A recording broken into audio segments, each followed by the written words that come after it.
bersama kita undang rekan sejawat saya ya, teman-teman saya. Ini seusia sama saya karena keterimanya bareng saya. Di tenaga sanitasi lingkungan bersama Mbak Elsa Endiani, ya, ahli media kesehatan lingkungan. Kita sambut Mbak Elsa.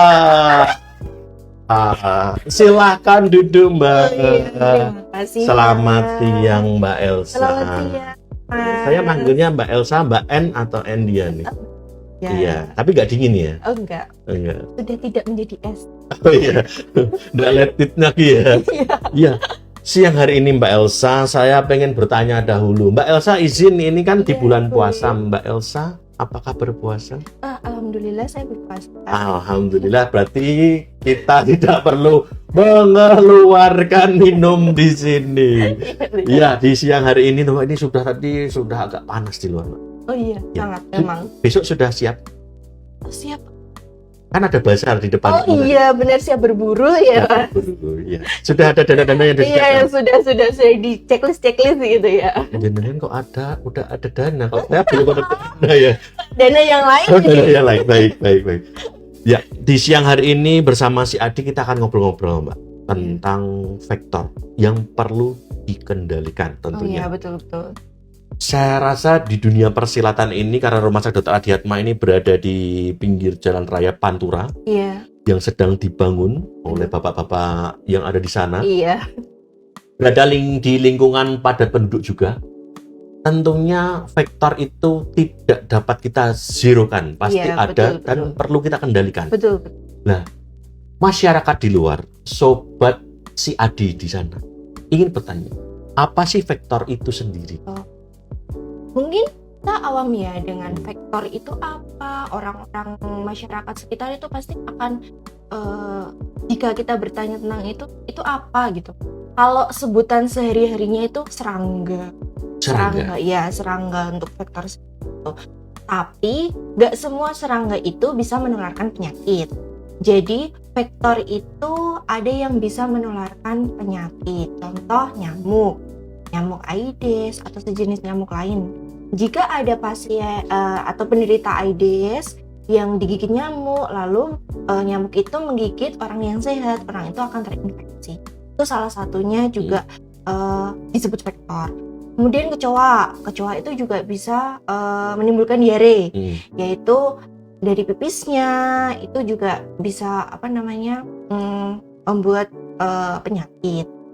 Selain itu juga ada lalat juga. Lalat kan kita juga mesti tahu kalau sebenarnya lalat hinggap itu nanti bisa menimbulkan diare. Itu jenis-jenis faktor yang sering kita jumpai di lingkungan masyarakat, termasuk juga di rumah sakit ini. Nah, itu terkait dengan faktor. Selain faktor sendiri, kalau seperti tadi ada tikus misalnya, saya sekali kemarin itu di belakang speaker tak cari-cari nggak ketemu tuh. Itu termasuk apa? Faktor juga atau tidak? Kalau tikus termasuknya binatang pengganggu. Iya. Jadi ada yang dikendalikan tadi, ada faktor, dan ada binatang pengganggu. Dari binatang pengganggu sendiri, apa saja yang dikendalikan di suatu rumah sakit? Mungkin tidak hanya di Rumah Sakit Dr. Adiatma, tapi di seluruh rumah sakit tentunya dikendalikan. Tapi yang di Rumah Sakit Dr. Adiatma, apa saja yang dikendalikan terkait dengan binatang pengganggu tadi? Kalau di sini itu seringnya tikus ya, yang kita jumpai, Mas. Maksudnya yang menjadi hama banyak di semua bangsal ruang itu tikus. Tapi di sini juga kita menjumpai kelelawar. Ada kelelawar di atas, di bagian atas, lantai atas, di depan itu jendela itu sering hinggap kelelawar di situ. Cuma itu bad boy apa bad girl? saya belum ngecek ya. Belum ngecek itu termasuk apa. Takutnya kelawarnya bad boy, bad girl atau Batman. Iya, betul. Iya. Kelelawar. Termasuk kelelawar itu juga.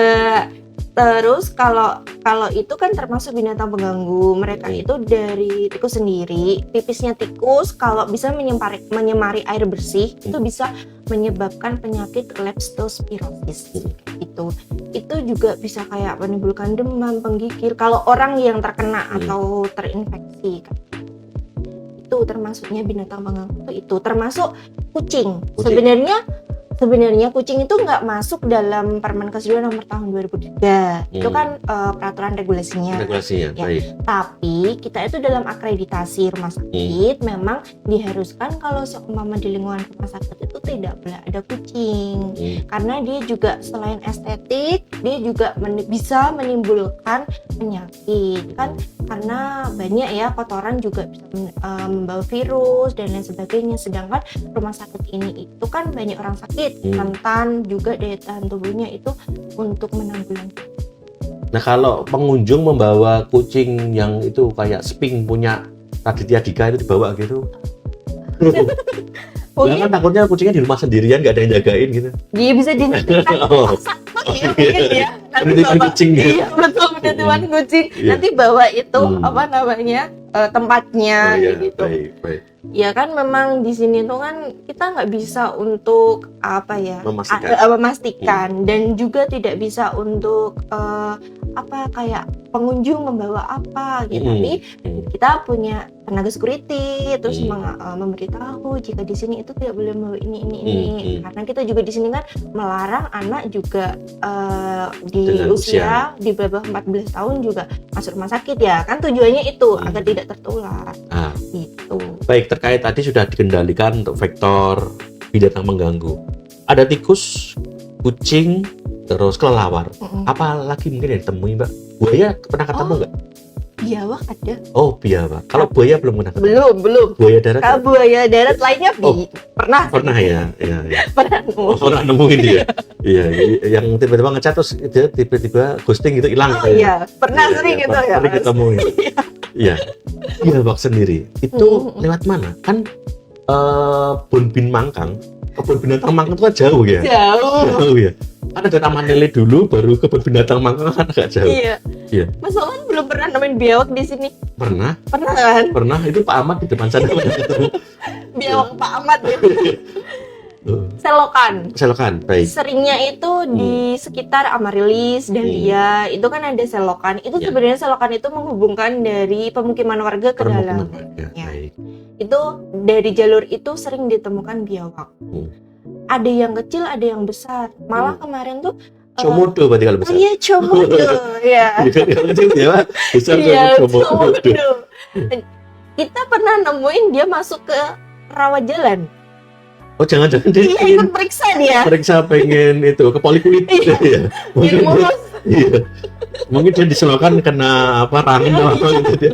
Iya betul. Iya, ke rawat jalan. Terus dari pihak perawatnya, dari telepon sanitasi. Dari sanitasi disuruh ke sana untuk mengambil dan menangani.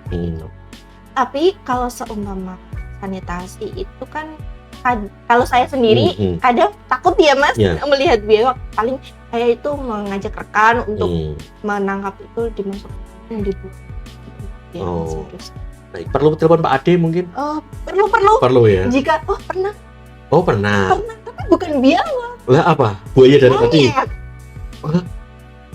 Monyet masuk rumah sakit. Monyet loh. Buset ya. Itu telepon Pak Ade. Oh, baik. Rumah sakit kita? Iya, rumah sakit kita. Tapi bukan Pak Ade-nya langsung. Iya, temennya Pak Ade. Pak Sekretaris menugaskan. Iya, menugaskan Pak Ade gitu. Itu benar, itu udah lama ya, tahun lalu. Baik. Iya, itu liar atau peliharaan? Peliharaan. Lepas di pemukiman, masuk ke rumah sakit. Terus ketemunya di Amaryllis. Atap. Kalau tadi biawak rawat jalan ini Amaryllis. Monyetnya rawat inap. Betul. Itu yang menjumpai dari pihak pasien, keluarga pasien. Dia berjalan terlihat di jendela. Mungkin fashion show ya Mas ya. Menikah ya biar tahu. Terus setelah itu dari apa namanya? Ini kan kita dari sanitasi juga berkolaborasi dengan rumah tangga juga. Kita tangkap manual nggak bisa. Nah, dia itu sampai dari atap turun ke bawah ke depan Alamanda juga itu dia berjalan-jalan di situ dengan santainya. Tapi kita tidak berani untuk menangkap, takutnya dia mencakar atau apa yang membahayakan ya. Terus sampai kita punya ide apa ditembak saja, tapi kita tidak ada alatnya. Oh, biar tapi sulit juga sih kalau belum pendekatan tiba-tiba nembak. Iya betul, iya Sulit sih. ya. Takutnya nanti patah hati. Iya, ditolak kan nggak enak juga ya. Betul iya.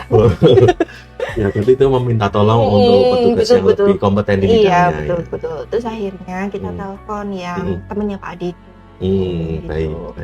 Tapi tertangkap ya akhirnya. Tertangkap ya. Iya, itu tidak dibawa. Iya, terus dikandangin terus ditaruh di. Dikembalikan sepertinya. Oh, baik ke Iya, pemiliknya lagi. pemiliknya. Ya. Dan tentunya diedukasi untuk supaya tidak lepas lagi. Iya, bagaimana? Siapa tahu kalau lepas bawanya ke mall aja, jangan ke rumah sakit ya. Biar dia belanja. Berbelanja. Iya. Terkait dengan vektor sendiri dan binatang pengganggu yang ada di rumah sakit, seberapa pentingnya atau seberapa manfaatnya kita mengendalikan binatang-binatang tersebut di rumah sakit? Di sini kan sakit rentan penularan nosocomial ya. Iya. Nah, kenapa kita penting? Karena daya tahan tubuh pasien-pasien di sini rendah. Jika memang kayak misalkan di instalasi gizi, di situ banyak makanan kayak gitu. Kalau kita tidak mengendalikan dari sisi tikus, vektor atau binatang pengganggu itu bisa menyebari makanan, nanti pasiennya mungkin bisa terkena penyakit yang bukan penyakit bawaan yang dari rumah sakit. Berarti penyakit luar, yang awal dia terkena infeksi selain itu karena betul. dengan adanya binatang. Ya, kenapa alasannya ya? Karena itu memang kita harus mengendalikan vektor dan binatang pengganggu di sini untuk meminimalisir terjadinya penularan penyakit nosocomial di sini. Nah, berarti itu sudah dikendalikan. Tapi kalau zero, kenapa zero itu tidak bisa dicapai? Tidak bisa, karena di sini itu satu bangunan juga berpengaruh. Bangunan baik. Iya, di sini banyak bangunan atau ruangan yang tidak rapat tikus. Maksudnya dalam artian masih ada celah-celah yang bisa untuk menjadi akses jalan tikus. Kita juga di sekeliling kita kan dekat dengan pemukiman warga, hampir mepet ya. Atau mungkin rumah sakit atau di dalam itu di hutan-hutan itu. Tapi contoh malah binatang banyak ya. Malah banyak ya. Dekat sawah dulu di tempat saya bekerja yang dahulu. Kita jumpai ada ular masuk. Terus kalau musim laron ya Mas ya, kalau musim hujan gitu laron banyak kayak gitu. Itu yang menangani vektor juga ya. Iya dari sanitasi karena mungkin dia nggak menularkan penyakit tapi dia mengganggu kayak pasien kayak gitu, kenyamanan. Jadi itu mesti dilaporkan untuk dikendalikan. Iya, bagaimana? Kalau di rumah sakit sendiri terkait dengan vektor kan tadi tidak bisa nol, tetapi perlu kita kendalikan. Betul. Standar pengendalian itu apakah secara regulasi maupun teori ada sih untuk pengendalian tersebut? Ada. Kita mengacu di Permenkes nomor 2 tahun 2023. Dalam Permenkes itu sudah diatur. Contoh, saya ambilkan contoh tikus. Tikus itu kurang dari 1. Kita bicara 1 bukan ekor ya. Jadi, misal di hari ini hari Kamis, kita pasang 15 perangkap di ruang Dahlia. Misal di ruang Dahlia kita pasang 15 perangkat. 3 hari kemudian kita mencapai ada 2 perangkap yang masuk tikus. 2/15. Ya 2 masuk itu per 15 perangkap yang kita pasang. Baru nanti kan ada hasil. Hasil itu apakah melebihi 1 ataukah di bawah 1. Kalau perangkapnya 15, kalau lebih dari 1 kan berarti 16. Terus 1 perangkap 2 tikus.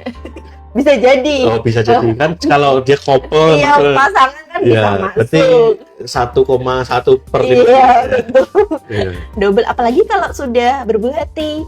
Beda lagi. Iya. Itu tebak-tebakan kemarin ya. Bubur candi L-nya hilang. Berarti tambah L nya bubur candil ya. Anak tikus cindir. Iya, tapi selama Mbak Elsa bekerja di rumah sakit ini mungkin sudah 2020 sampai sekarang. Selama 6 tahun ini pernah nggak sih dari 15 perangkap misalnya ditaruh 15-nya ada tikusnya? Enggak ada, belum pernah menjumpai. Terbanyak berapa? Terbanyak ya, kita itu paling di angka 5 per 15 atau 5 per berapa? 5 ya. 5 per 5 kan sama dengan 1 juga. Iya, sama dengan 1. Ya 5 per 20 atau 5 per lebih dari 20. Oh, baik. Karena semakin banyak perangkap yang kita pasang kan akan semakin sedikit Hmm. dia mencapai untuk bisa masuk ke sukses trap. Dan sukses trap itu yaitu ya yang tadi perhitungan tertangkap yang Baik. dan perangkap yang dipasang itu.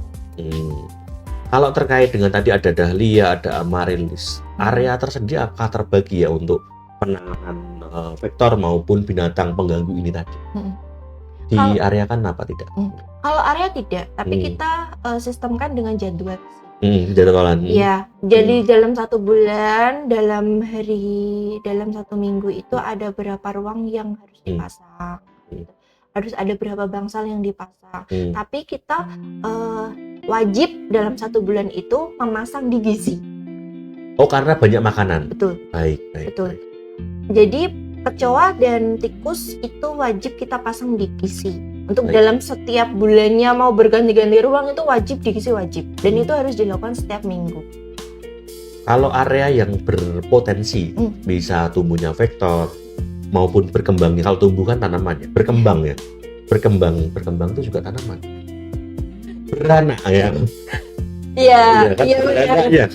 Kalau berkembang tumbuh itu kan ya kan. Kalau saya kan tumbuhnya ke samping ya kan. Ya, dari di mana? Yang berpotensi. Ini saya ambil contoh. Baik. Ambil contoh ya. Kecoa ya. Kecoa. Ya, kecoa. Itu ada yang mahal loh kecoa. Iya, kecoa hias tuh yang punya itu ya selebgram itu jalan mahal itu beneran. Ya, contohnya kecoa. Next. Masuk ini. Ayo cari sendiri nanti. Soalnya nyambung juga. Itu apa namanya? Kecoa. Contoh saya ambil kecoa. Di kita kan ada bak kontrol itu ya, bak kontrol air muter, ya, untuk mengontrol limbah atau air seperti itu.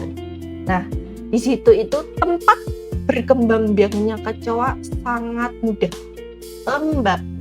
Padahal pasien nggak bawa kecoa dari rumah, petugas nggak bawa kecoa dari rumah. Jarak perpemukiman kalau dia jalan juga jauh kan kecoanya. Iya, capek ya. Kalau mau fly juga jauh kan. Oh, itu kecoa terbang gitu. Bisa cepat ke situ ya? Iya. Terus dari situ, dari bak kontrol itu tuh bisa menyalur, dia bisa berjalan-jalan dan menyalur di area-area, terutama kalau bak kontrol itu dekat dengan area gizi ya. Area gizi dia bisa nyalur di saluran pembuangan. Terus dari situ dia bisa bertelur, menaruh telurnya di area pembuangan itu dan dia bisa berkembang itu menetas lah ya, menetas. Terus nah itu bisa juga menyebabkan kecoa itu bisa masuk ke itu juga ada pengendalian jumlah dari kecoanya. Ada. Kita juga kan kalau kecoa juga dari Permenkes sendiri itu semuanya dihitung berdasarkan sukses trap atau penangkapan trapnya itu berapa sama perhitungannya. Kita pasang perangkap berapa, misalkan 20 gitu, dalam 20 itu yang tertangkap kecoanya berapa dihitung satu-satu, maupun anakan kecoa yang kecil-kecil pun dihitung ya, berarti sampai cucu cicitnya juga dihitung ya. Juga. Ya. Kalau bicara sanitasi biasanya kita kan bicara di pengolahan limbah, B3 maupun dan lain-lain, terus instalasi pengolahan airnya bagaimana lah. Di siang hari ini kita kan membicarakan tentang vektor ya tentunya ya. Nah, kita kan butuh bukti ya, kan kita kan biasanya no picture is hoax ya. Oh iya betul. Ya, dalam pengendalian itu mungkin Mbak Elsa dapat menyampaikan bagaimana seorang tadi tenaga sanitasi lingkungan mengendalikan vektor, mengendalikan binatang pengganggu tadi ya. Nah, ini kan coba silakan dijelaskan. Nah. Oke. Tadi kan saya sering bicara perangkap kecoa. Enggak sering, barusan ketemu tadi ya. Barusan ketemu. Iya. Iya. Terus tadi bilang juga ada perangkap tikus juga. Nah, terus yang kita tampilkan ini namanya apa? Yang ada apa saja? Ada namanya perangkap kecoa. Kita menyebutnya perangkap kecoa. Enggak ada. Belinya di Shopee berarti. Betul. Saya jawab betul. Ini bisa, maksudnya ini bukan alat khusus gitu. Ini bisa dibeli oleh orang awam juga, masyarakat umum yang memang di rumahnya itu terdapat banyak kecoa, banyak tikus, itu bisa diaplikasikan di rumah. Terus juga kalau left trap ini kita sebutnya kalau yang kandang itu. tikus Kalau ini di left rumah trap. saya nama jebretan tikus Iya, ya. jebretan Iya. tikus. Hmm. Ya, kalau ini kita Nah. sebutkan left trap gitu. Left trap. Iya. Keren ya. Itu kalau beli di Bulu, di pasar Bulu lebih Oh mahal. iya, Kalau betul. nggak mau beli left Biasanya trap ya. jadi mahal. Es teh sama ICT aja Oh itu iya, berbeda ya. beda itu. Ingat jebretan tikus sama left trap nanti. Lambung tinggi langsung Iya. harganya. Ya, Ini baik. Kalau di rumah saya itu kan silver, kalau udah lama jadinya karatan. Lah ini kok kenapa warnanya merah? Oh, biar menarik. Biar menarik ya itu karena Ya, itu. baik. Karena silver nanti bisa karatan, Karatan, jadi baik. kita cat Hmm. menjadi warna yang maksudnya lain Hmm. biar tidak terlihat jika itu berkarat. Oh, baik. Kalau minta di wrap stiker gitu boleh gak sih? Oh boleh. Susah ya, ada susah ya. Aku beli Alphard orang kan di wrap stiker, di branding gitu kan. Iya. Nah, terus selain tadi sudah ada left trap. Iya. Terus ada kalau yang untuk ini apa kalau yang ini lem ini mouse glue trap ini apa? Iya. Hmm. Ini ya tadi Kapan harus left trap, kapan harus left glue trap ini? Left glue trap. Mouse glue trap ini. mouse glue trap. Hmm, Jadi kita tuh di awal kita coba left trap dulu. baik. Karena kalau left trap itu kan langkah awal ya. Sebenarnya kita tuh left glue trapnya itu tuh ada yang buat sendiri. Ini kan pabrik beli di Shopee juga ada. Semua orang bisa beli gitu. Tapi kita ada yang homemade. Disebut saja homemade. Hospital mat saya. Hospital mat. Iya. Dibuat di rumah Hospital mat, betul. Iya. Jadi kita itu kayak mencari sisa-sisa triplek gitu. Baik. Yaitu nanti kita wrapping. Tadi kan left trapnya mau di Cat. Oh, mau di wrap aku. ya. Ya. Tadi terus ini kan di wrap pakai Baik. kertas wrapping gitu. Hmm. Terus kita olesin pakai lem. Hmm. Lemnya sebenarnya bisa diperjualbelikan di marketplace, dibeli juga bisa, di warung juga ada. Ya Tapi tetap pakai lem tikus. Ya tetap pakai lem tikus. Oh. Tapi kalau yang udah terbeli itu kan, yang udah di pasaran kan lem tikusnya itu kan sesuai dengan yang ada di situ. Tapi kalau yang kita hospital mat yang kita buat sendiri itu kita bisa ya atur mau sebanyak apa tikus itu. Lem itu baik. ditaruh di tempatnya. Karena tuh kita jumpai di sini tuh ada berbagai jenis tikus. Ada tikus piti yang kecil, Oh ya. ada werok yang besar. Kalau werok itu harus ngeblok, Mas, nempelnya. Jadi Kalau kakinya doang dia bisa lari. iya, karena dia besar. Jadi dia lebih kuat. Hmm. Jadi dia harus nempel di satu alas yang kuat, bisa menempelkan tubuhnya. Full body contact Iya. tadi harus jadi ya. Bodinya harus nempel juga gitu. Jadi memang itu pengaplikasian lemnya harus lebih banyak. Pengaplikasian harus lebih banyak. Jadi kita harus tahu pengendalian itu melihat dari situasi dan kondisi yang ada di sekitarnya. Apakah itu Mickey Mouse, Minnie Mouse, atau maupun tadi ada yang besar werewolf tadi ya. Werewolf tadi. Jadi kita terkadang ya kita akan mengendalikan itu ya perlu tahu taktik triknya ya. Kalau berperang tidak tahu senjatanya pakai roket apa pakai rudal balistik itu kan ya harus ya.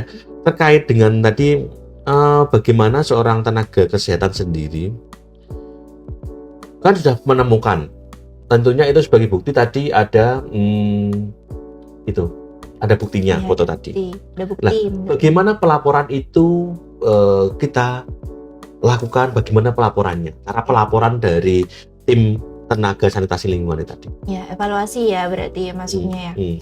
Jadi itu kan kita lakukan setiap minggu, setiap hari. Baik. Tapi kita untuk sistem pelaporan yang untuk saya membahas pelaporan yang untuk pelaporan sistematik yang dilaporkan ke atas ya. Maksudnya ke manajemen gitu. Oh iya, bukan atas ke atas. Ke manajemen. Iya, manajemen. Baik. Kalau ke manajemen itu kan kita sudah melakukan program itu dalam harian, mingguan seperti itu. Kita rekap ruang mana aja yang kita berikan perangkap, terus berapa sukses trap yang kita dapat. Lalu nanti hal itu kita bagi dari lalat, Hmm. tikus, kecoa, Hmm. dan nyamuk dan lain sebagainya itu. Nanti baru kita masukkan laporan, kita laporkan ke manajemen. Baik. Tapi untuk laporan dari misal dari ruangan nih menjumpai terdapat binatang pengganggu atau vektor yang berada di suatu ruang, itu nanti lapor dan pengendaliannya ke sanitasi Sanitasi, oke. melalui BPON, ruangan antar ruangan. Baik, kita sapa dulu, ini sobat-sobat IG sudah banyak yang melihat siaran langsung kita. Ada Mas Rian PRTM, mungkin Rian Pratama, Mbak Sindia, ada Mbak Zuni Herawati, Mas ada Adi, ini teman saya berarti ya, ada Adi ya, ada Silviana Rzk, ada Di Lutfian, Taiz, ada Wulandari, ada Ekawati, ini yang bergabung teman-teman banyak sekali. Ada Mbak Nur Almaida, ada Menteri Asep, Menteri apa lagi dia? Ada Effendiartio, ya, ada Fidelia 86, ini lahirnya tahun 86 atau 68 mungkin ya. Ya, ini ada pertanyaan juga ini di IG dari Ibu Rina di Boja. Bu Rina di Boja kemarin hujan nggak, Bu? Anginnya semeribit, mengawur-awurkan apa enggak kemarin di Semarang kemarin? Wah, meluluh lantahkan pohon dan baliho. Mau tanya Kak, kalau banyak nyamuk di rumah, banyak nyamuk di rumah sakit, apakah aman untuk kita ya Kak? Nah, ini nyamuk sendiri banyak di rumah sakit. Tadi pengendalian kecoa, tikus sudah. Kalau nyamuk sendiri bagaimana pengendaliannya? Dan sesuai pertanyaan dari Bu Rina di Boja, kalau banyak nyamuk di rumah sakit bagaimana? Ini musim penghujan ya, Baik. karena memang akhir-akhir ini banyak komplain tentang nyamuk. Baik. Karena di Bangsal itu ditemui sampai nyamuk tuh sampai banyak banget. Ya memang. Mungkin ada bazar itu hari Jumat. Iya, mungkin ya dia ikut bazar juga. Bazar ya. Oke. Dan jadi kita mengerucut dulu. Baik. Sebelum kita bicara nyamuk, kita bicara jentik. Ini. Iya, jentik. Oh, ini jentik ya. Ini jentik. Iya. Jentik nyamuk. Ya. Di sekeliling Bangsal itu kan mungkin banyak barang-barang bekas yang bisa menampung air juga. Gitu. Berarti kita perlu 3M juga ya? Iya, betul. Ya, tidak hanya isolasi saja, ternyata kita harus melaksanakan 3M. Iya, betul. Dari hal itu kita melaksanakan 3M itu tidak hanya di rumah, di lingkungan pemukiman. Kan di lingkungan pemukiman juga kita digencar untuk 3M itu dari puskesmas, di rumah sakit pun harus melaksanakan itu. Dan kalau kita menjumpai di situ ada genangan air, ada jentik, kita tungkupkan biar dia tidak berkembang biak. Tidak ada water yang menggenang di situ. Iya, betul. Dan menimbulkan nyamuk dewasa.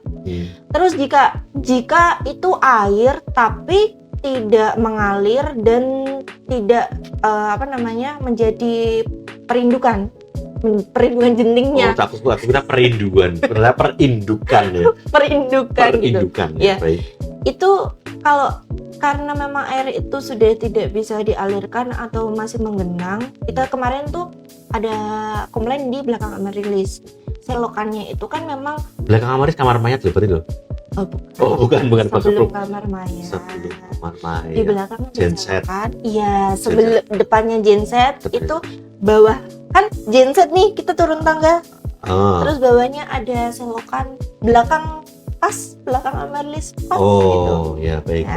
Di situ ada air menggenang di selokan. Karena tidak lancar. Iya, betul. Baik. Kita sebenarnya sudah maksudnya berkoordinasi juga ke rumah tangga yang memang berwenang atas hal itu. Berarti berkolaborasi ya, tidak hanya tim sanitasi bila menemukan kendala itu ada di misalkan kita perlu kolaborasi dengan rumah tangga maupun manajemen, tetap kita komunikasikan tadi ya. Betul.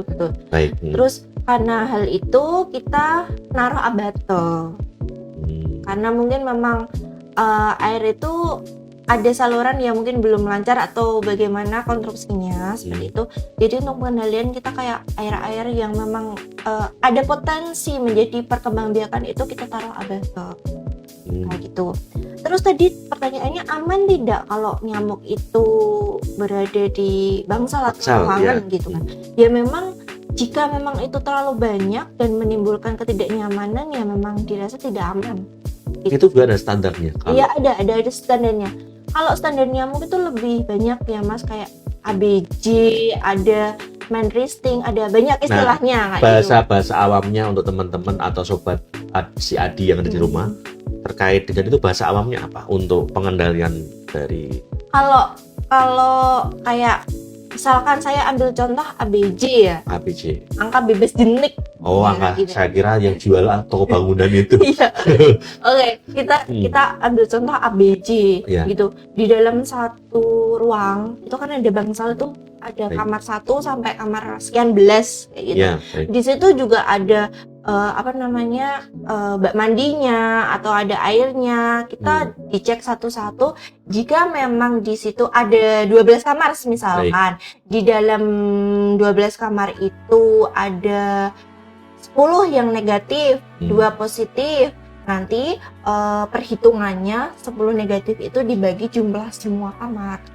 Itu nanti menghasilkan nilai ABJ-nya, dan di Permenkes juga ada standarnya, tidak boleh kurang dari 95%, harus lebih dari 90%. Berarti yang diperbolehkan hanya 5% plus minusnya. Iya. Maksudnya nggak boleh banyak-banyak karena kalau 95% tadi. Jadi terkait ada tikus, kecoa, nyamuk pun dikendalikan. Iya. Nah, ini terkait dengan ada pertanyaan ini pertanyaan saya juga sebenarnya dari Fajar Ibnu. Seberapa sering petugas melakukan pengecekan atau penyemprotan rutin di RSDA? Dan saya tanyakan, rumah sakit boleh nggak melakukan fogging ini sendiri? Oke, sebentar, tenang. Ini karena kalau saya di rumah sendiri itu kan misalkan ada tangga yang sakit terus laporan, terus adanya fogging dari itu bantuan dari kecamatan, itu tidak hanya nyamuknya yang pengap, tetapi ya sampai orang-orangnya sampai pelihara-peliharaannya itu pengap semua. Aduh gitu. Walah, nyamuknya pintar, dia di fogging dia pergi, nanti asapnya hilang datang lagi. Seberapa sering melakukan pengecekan atau penyemprotan? Apakah boleh ada penyemprotan tadi? Ini dari Mas Fajar ini sesuai dengan pertanyaan saya juga sama. Ya. Saya jawab tidak boleh. Tidak boleh. Jadi no fogging terhadap itu ya. Ya. Sebenarnya gini, di rumah sakit itu kan banyak orang sakit jadi rentan akan segala hal. Benar. Kita melakukan fogging, apalagi di sini kayak orang sakit itu ya berada di bangsal itu terus. Kalau di rumah kan kita bisa move ya, keluar rumah, bisa ditunggu rumah itu. Ya banget keluar terus. Harus dibawa-bawa keluar kan ya.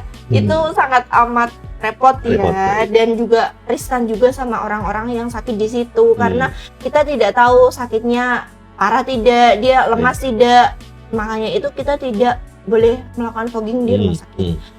Dan sebenarnya kita itu meminimalisir menggunakan bahan kimia. Jadi memang seringnya dan kebanyakan itu kita menggunakan fisik, maksudnya fisik dalam artian ya, kalau kimia pun misalkan yang kita lakukan pengaplikasian pada saat-saat ini tuh penyemprotan yang penyemprot biasa. Penyemprot nyamuk ya? Nyamuk, penyemprot nyamuk biasa itu. Bukan pengasapan ya? Bukan pengasapan, bukan gitu. Terus terkait dengan pengecekan, seberapa sering pengecekan itu dilakukan? Kalau pengecekan itu kontrolnya kita itu setiap saat, maksudnya setiap saat, kamu di sini setiap saat. Maksudnya seminggu mungkin 2 kali terjadwal kayak gitu, 3 kali, 4 kali seperti itu terjadwal, sudah ada jadwal pengendaliannya di berbagai, maksudnya yang kita cek tuh nggak cuma yang kita jadwalan tikus ya tikus aja ya. Semuanya berarti sudah ada pemetaan, penjadwalan terkait dengan hal-hal tersebut. Ya, itu Mas Fajar Ibnu. Dari Mas juga ini, Mas Hendra Ihsan. Kalau di kamar rawat inap ada nyamuk, kita lapornya ke siapa ya? Lah ini ke hit biasanya. Lapornya ke siapa kalau di kamar rawat inap ada nyamuk? Alurnya ya Baik. Mas, dari pasien atau keluarga pasien melapor ke perawat. Oh, berarti ada berjenjang ya? Ya, nggak Saya bisa kira- langsung telepon dong. Saya kira pasiennya hanya sanitasi. Sama kuat. Tahu punya sanitasi Iya. ke perawat. Baik. Terus bilang, Bu, di kamar saya banyak nyamuk, saya Hmm. susah tidur, saya digigitin seperti itu ya. Baik, Contoh. baik. Terus dari pihak dari perawat yang berjaga, entah itu pagi, siang, malam gitu. Malam maaf tidak ada shiftnya. Mungkin pagi mungkin siang. bisa disampaikan di shift Iya, pagi atau di siang di harinya. pagi, di shift Baik. paginya gitu. Dari pihak perawatnya nanti menghubungi sanitasi lewat telepon gitu. Lapor jika di sini ada nyamuk kayak gitu ya. Pengendaliannya ya seperti yang kita jelaskan tadi. Baik, berarti itu bisa lapor kepada perawat maupun petugas yang ada di ruangan Iya betul. untuk disampaikan kepada sanitasi bahwa di ruangan tersebut banyak nyamuk Iya. misalkan ya. Tapi sebenarnya kalau nyamuknya satu sih tidak masalah ya. Iya, enggak masalah. Karena nyamuknya selalu bawa teman. Iya. Jadi kalau temannya banyak ya tadi jadinya banyak nyamuk ya. Iya, betul. Yang perlu dikendalikan. Jadi jangan membiarkan teman-teman nyamuk itu berkoalisi maupun bahasa Amerikanya nongkrong ya. Jangan nongkrong bersama-sama di satu ruangan ya.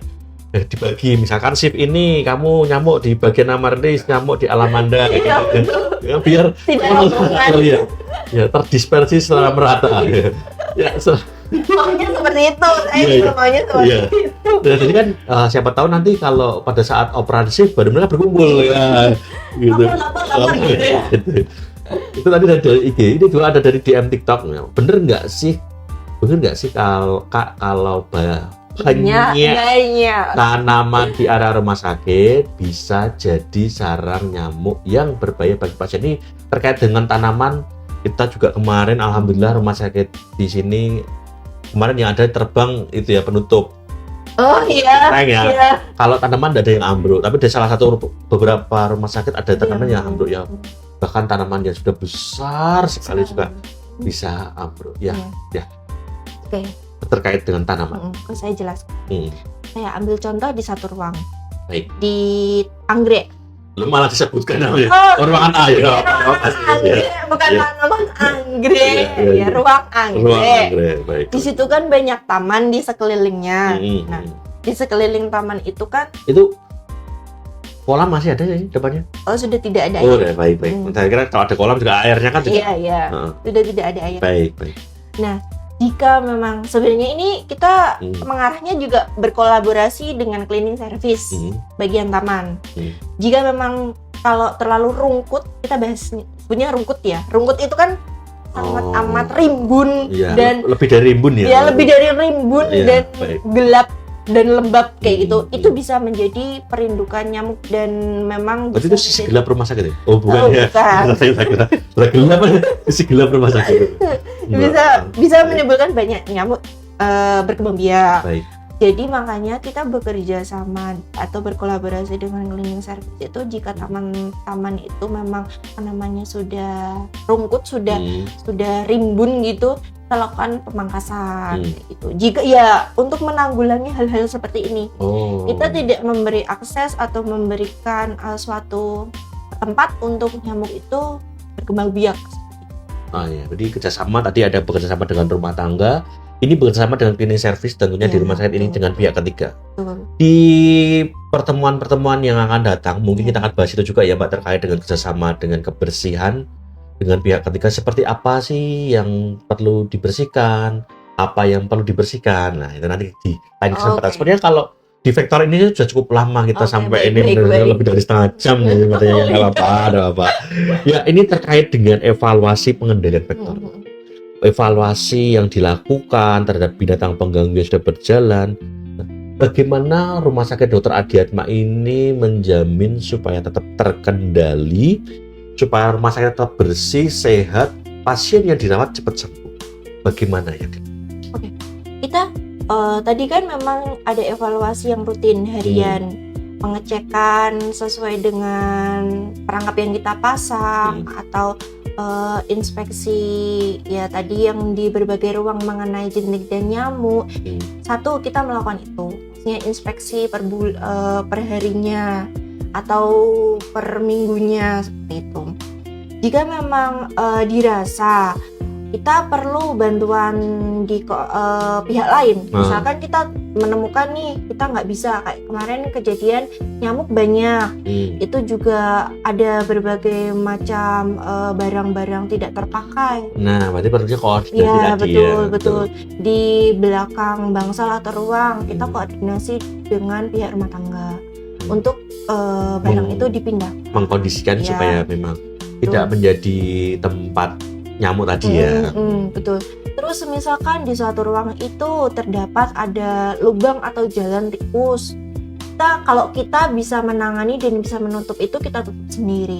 Tapi kalau seumpama lubang itu besar atau memang perlu itu semen sama bata ya. Betul. Ya mohon maaf. Harus Kita harus koordinasi juga ke pihak lain seperti itu untuk melakukan hal itu, karena memang kita kan kapasitasnya juga terbatas, juga memang tidak selalu bisa menangani itu seketika kayak gitu. Ya, berarti perlunya koordinasi, perlunya evaluasi, perlunya tadi pengendalian yang sudah dilakukan. Jika memang kita sudah nih, misal kita pasang perangkap evaluasi, misalkan ada vektor atau binatang pengganggu yang tinggi, kita yang tinggi maksudnya hasilnya dari itu penilaian tuh banyak atau ya tinggi? Banyak gitu ya. Saya kira tinggi 2 meter nyamuk deh.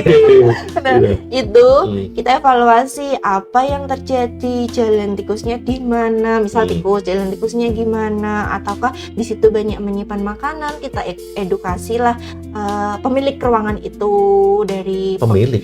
Oke, baik, misalkan perawat yang menempati, saya kira itu yang punya ruang yang menempati di tempat di ruangan tersebut seperti itu, jangan menyimpan makanan di luar, disimpan di dalam lemari, karena itu kan bisa memicu untuk datangnya vektor dan binatang memancing itu kayak gitu. Terus jika memang itu tidak bisa dilakukan seketika, kayak kemarin yang di Amaryllis itu tidak bisa dilakukan seketika, yang terus juga di Gizi itu kemarin kita evaluasi juga jalan akses tikus itu membutuhkan bebenah yang kayak perbaikan yang memang berjenjang. Itu kita bersurat. Baik. Untuk supaya itu bisa clear, meminimalisir adanya vektor maupun binatang pengganggu, perlu yang paripurna untuk pembenarannya. Itu benar. Ya, itu upaya-upaya kita untuk memaksimalkan pengendalian dan menciptakan ya sesuai dengan persyaratan standar yang ada untuk mencapai baku mutu di sini. Berarti ada target yang ditargetkan dari sanitasi untuk capaian pengendalian vektor maupun pengendalian binatang pengganggunya. Ini mungkin pertanyaan terakhir terkait dengan perangkap tadi, kan biasanya kita kalau di rumah itu pakai itu ikan asin, pakai apa lagi ya, kalau biasanya tuh biar cepet tuh kasih uang 50.000 aja cepet gitu, langsung tikusnya langsung nyantol langsung. Kalau di rumah sakit sendiri umpan apa yang sering digunakan? Apa kalau di orang fishing itu kan ada adun mancing, itu kan punya esen apa gitu. Oke, ini sebenarnya ini dulu dibahas di perkuliahan saya ya, Mas. Di perkuliahan dibahas? Oh iya, dibahas. Itu sobat Adi Atma atau sobat si Adi di rumah kalau pengen sekolah, ada loh ini disiplin ilmunya tenaga sanitasi lingkungan, bisa bekerja di rumah sakit Dr. Adi Atma juga. Betul. Ya, tapi siapa tahu nanti anaknya pengen sekolah. Iya kan bisa juga. Ya, ini pengetahuan juga. Iya, itu ternyata dipelajari esen untuk perangkap itu ya. Kita coba kita tanya Mbak Elsa, ini seperti apa? Oke. Dulu tuh hal itu dipelajari, misalkan untuk memancing tikus itu memakai kelapa yang dibakar, karena dia kan aromanya menyengat, itu menarik tikus untuk masuk ke dalam perangkap. Terus itu juga diberitahu jika memang perangkap itu sudah dimasuki satu tikus misal, itu juga harus dicuci, dibersihkan. Berarti perangkap tadi ya, live trapnya itu harus dibersihkan lagi supaya temennya nggak tahu kalau itu habis dimasuki temennya. Ya gitu, karena penciuman tajamnya tikus kan juga bisa mencium hal itu. Jadi biar dia mau masuk memakan umpan, kita juga harus membersihkan dari perangkapnya tersebut. Tapi kalau di umpan sendiri